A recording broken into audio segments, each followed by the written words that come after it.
વિજ્ઞાનની અંદર લિંગી પ્રજનન અને પરાગનયન કોને કહેવાય એના વિશે અભ્યાસ કરીશું. અહીંયા આપણે એક પુષ્પ દોરેલું છે. કયું પુષ્પ બતાવેલું છે? ધતુરાનું પુષ્પ. આ ધતુરાના પુષ્પની અંદર આપણે કયા કયા ભાગો બતાવેલા છે? તો અહીંયા આપણે ચર્ચા કરીએ તો પહેલું શું બતાવ્યું છે? અહીંયા દલપત્ર. બરાબર. તો આ દલપત્ર શું કામ કરે? કીટકોને પોતાની તરફ આકર્ષવાનું કાર્ય કરે છે. આ દલપત્રને આપણે બીજા ફૂલમણી તરીકે પણ ઓળખીએ છીએ.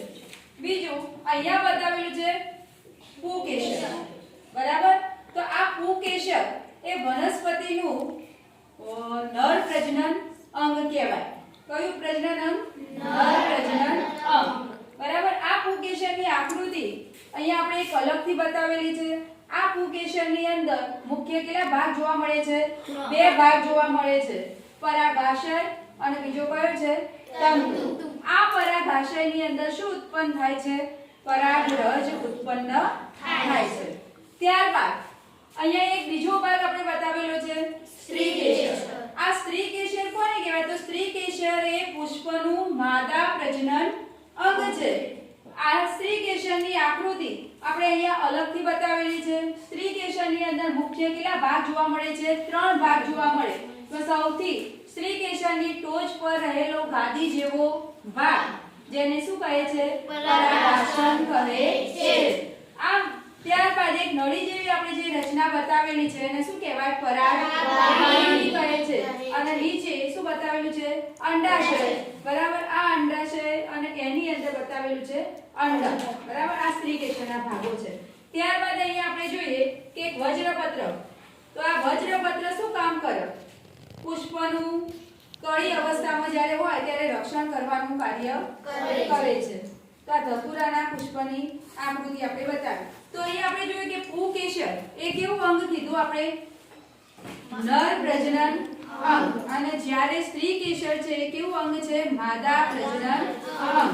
આપણે ધતુરાના પુષ્પની અંદર ચર્ચા કરીએ કે જાસૂદનું ફૂલ જોઈએ તો એની અંદર જાસૂદનું ફૂલ આપણે બધાએ જોયેલું છે. એમાં બે ભાગ જોવા મળે.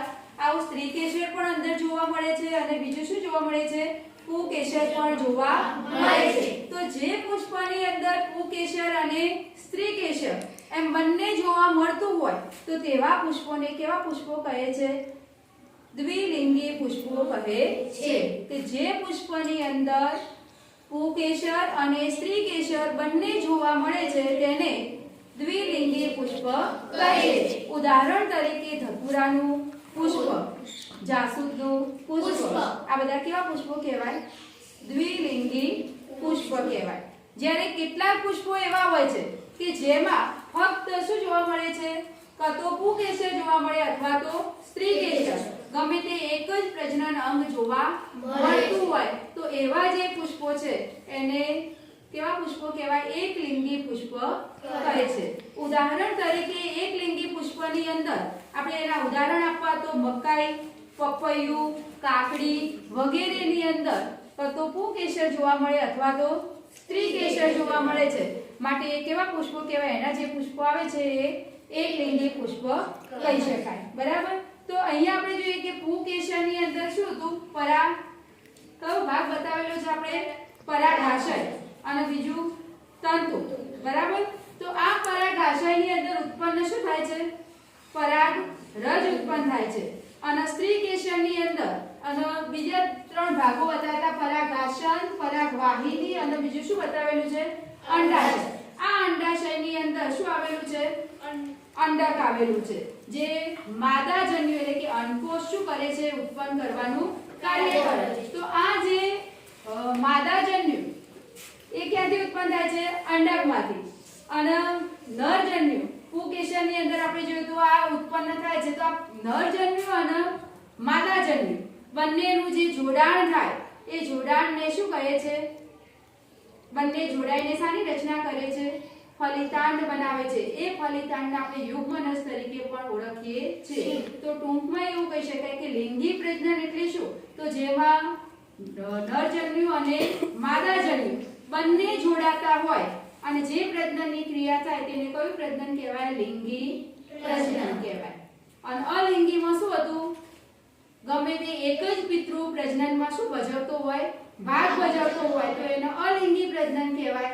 બંને પિતૃ પ્રજનનની અંદર શું ભજવતા હોય, ભાગ ભજવતા હોય તો એને કયું પ્રજનન કહેવાય, લિંગી પ્રજનન કહેવાય. તો અહીંયા બંને પિતૃ એટલે કયા કયા પિતૃ છે, તો સ્ત્રી કેશરની અંદરથી કયો જન્યુ ઉત્પન્ન થયો, માદા જન્યુ, અને પુંકેશરમાં નર જન્યુ. તો આ નર જન્યુ અને માદા જન્યુ જોડાઈને ફલિતાંડ બનાવે છે. એટલે કે આ કયું પ્રજનન કહેવાય, લિંગી પ્રજનન કહેવાય. તો વનસ્પતિની અંદર આપણે આ જે ક્રિયા ભણવાની છે એ કઈ ક્રિયા ભણવાની છે, પરાગનયન.